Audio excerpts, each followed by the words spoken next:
Brasil, coração do mundo, pátria do Evangelho. Ditado pelo Espírito Humberto de Campos. Psicografado por Francisco Cândido Xavier. Primeira edição lançada em 1938. Dom João VI no Brasil.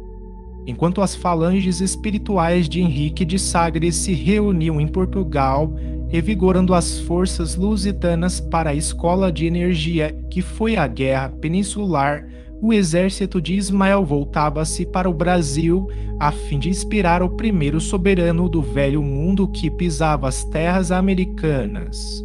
A esses esclarecidos agrupamentos do mundo invisível, aliava-se agora a personalidade do Tiradentes, que se transformara em gênio inspirador de todos os brasileiros.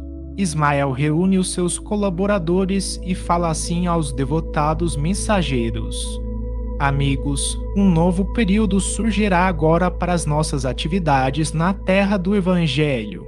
Ao sopro das inspirações divinas, reformar-se-á toda a vida política da pátria onde edificaremos, mais tarde, a obra de Jesus.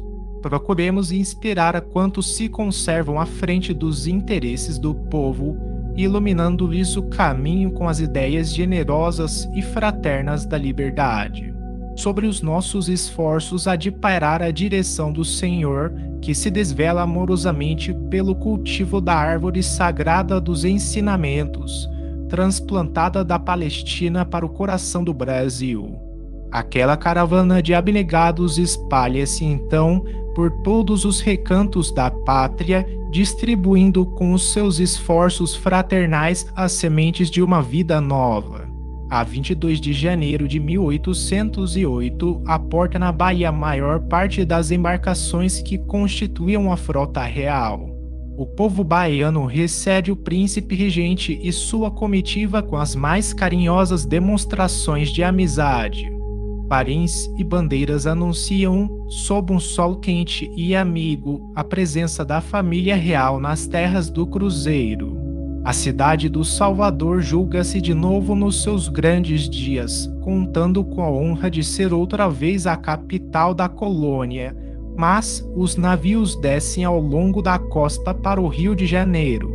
Logo, porém, ao seu primeiro contato com o Brasil, sob o influxo das falanges do infinito, o príncipe generoso sente-se tocado da mais alta simpatia para com a pátria do Evangelho. Ainda na Bahia, graças às suas relações com o conde de Aguiar, ministro de Dom João VI, José da Silva Lisboa, mais tarde visconde de Cairu, consegue do soberano a abertura de todos os portos da colônia ao comércio universal. E note-se que semelhante providência, a base primordial da autonomia brasileira, teve seus antecedentes, indiscutivelmente, na atuação das forças espirituais que presidiam aos movimentos iniciais da emancipação, porque a Convenção Secreta de Londres, em 22 de outubro de 1807, um dos pontos essenciais que deveriam ser observados, em troca da proteção de Jorge III à Casa de Bragança, o sentido de sua fuga para a colônia distante era o da abertura dos portos do Brasil à livre concorrência da Inglaterra, reservando-se tal direito somente aos interesses britânicos.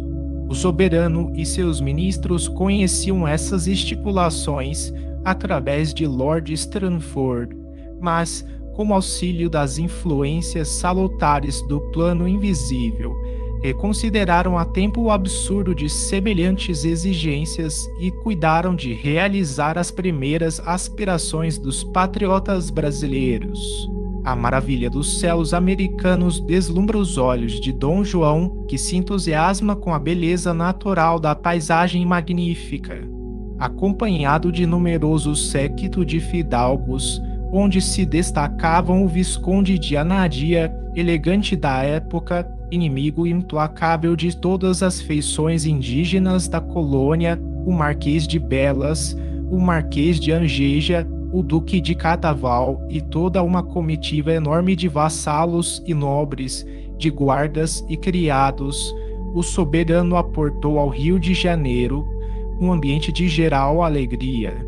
Dos seus novos passos, sentia-se o rei confortado e satisfeito com a magnificência do panorama e com a fartura da terra. Apenas Dona Carlota Joaquina, com a sua educação deficiente, a sua megalomania e apego aos prazeres requintados da época, não se conformava com a situação, protestando contra todos os elementos, demonstrando aridez de espírito e lamentável agressividade. As caravanas do infinito não descansaram junto das autoridades supremas da política administrativa. Todas as possibilidades foram aproveitadas pela sua operosidade infatigável.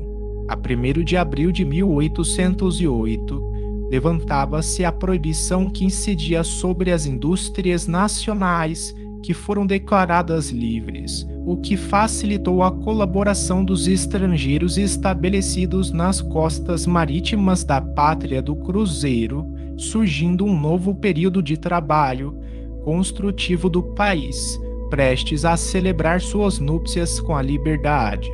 O Rio de Janeiro, sob a direção do bondoso príncipe que, debaixo das influências poderosas do alto, adotaram um regime muito mais liberal do que as formas de governo existentes em Lisboa, enche-se de obras notáveis.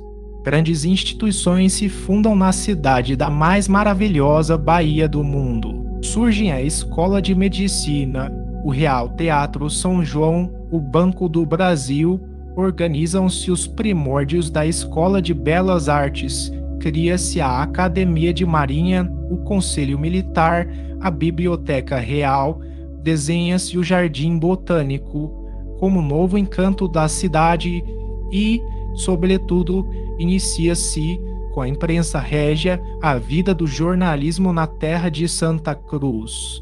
Entidades benevolentes e sábias, sob a direção de Ismael, espalham claridades novas em todos os espíritos e, sob os seus generosos e imponderáveis impulsos, as grandes realizações do progresso brasileiro se avolumam por toda parte, nas mais elevadas demonstrações evolutivas. O príncipe, contudo, não soube manter-se constantemente dentro das linhas de sua autoridade. Com as suas liberalidades na América, criava-se em derredor da sua corte toda uma sociedade de parasitas e de inúteis.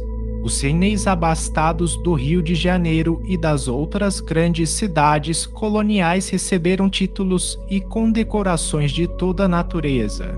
As cartas honoríficas eram expedidas quase que diariamente.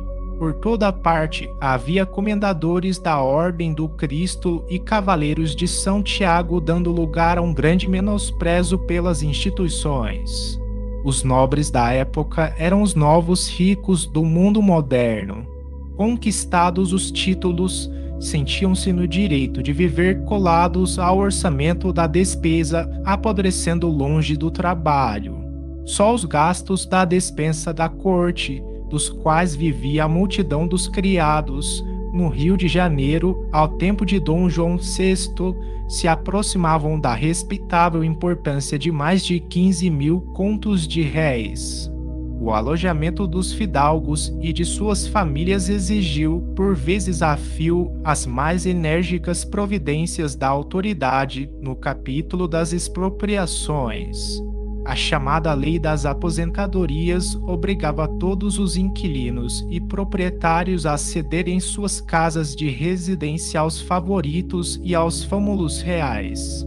Bastava que qualquer fidalgote desejasse este ou aquele prédio para que o juiz aposentador efetuasse a necessária intimação a fim de que fosse imediatamente desocupado. Ao oficial de justiça, incumbido desse trabalho, bastava escrever na porta de entrada as letras P e R, que se subentendiam por príncipe regente, inscrição que a malícia carioca traduzia como significando "ponha-se na rua". Moreira de Azevedo conta em suas páginas que Agostinho Petra Bittencourt era um dos juízes aposentadores ao tempo de Dom João VI, quando lhe apareceu um fidalgo da corte, exigindo pela segunda vez uma residência confortável, apesar de já se encontrar muito bem instalado. Decorridos alguns dias, o mesmo homem requer a mobília e, daí a algum tempo, solicita escravos. Recebendo a terceira solicitação, o juiz, indignado em face dos excessos da corte do Rio, exclama para a esposa, gritando para um dos apartamentos da casa: "Prepare-se, Dona Joaquina, porque por pouco tempo poderemos estar juntos." E, indicando a mulher, que viera correndo atender ao chamado, o fidalgo, que ali esperava a decisão, concluiu com ironia: "Este senhor já por 2 vezes exigiu casa, depois pediu-me mobília e agora vem pedir criados. Dentro em breve, desejará também uma mulher e, como não tenho outra senão a senhora, serei forçado a entregá-la. Todavia, a despeito de todos os absurdos e de todos os dispêndios, que seriam de muito excedidos nos odiosos processos revolucionários, caso o país fosse obrigado a exigir pelas armas a sua emancipação, a corte de Dom João VI ia prestar ao Brasil os mais inestimáveis serviços, no capítulo de sua autonomia e de sua liberdade, sem os abusos criminosos das lutas fratricidas."